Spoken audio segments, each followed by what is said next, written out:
from literally fucking home. Check that shit out. We are finally back.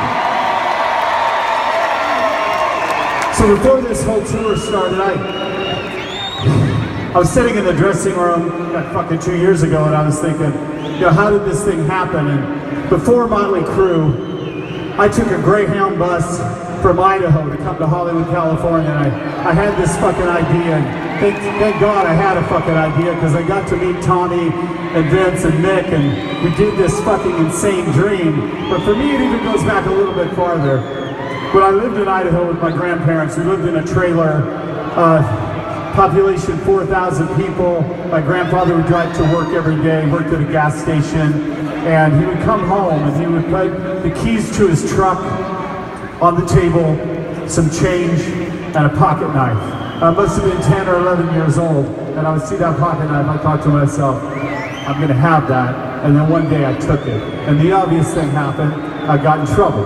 And of course, being a wise young man, I did it again the next day, and the next day, and the next day. And this happened for a very long time, until one day he came home from work, he put those keys on that table, some change, and he looked at me, and he handed me my first knife. And I've had a knife like this one right here I have in my boot, or some version, ever since that day. Now I'm going to tell you what this knife represents to me.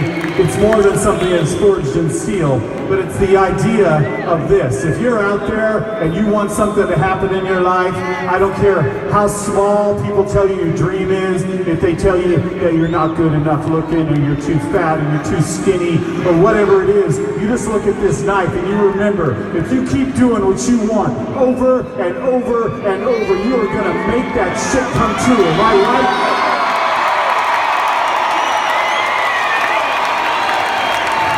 I know I'm right.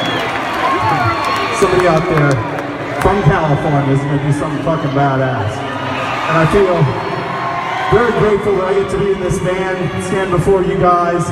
And if you do me a favor for one last time, Anaheim, reach into your purse or your pocket and pull that fucking cell phone out, turn the flashlight on, and let's just light this place up. Let's light it up. I want to see the whole place electric.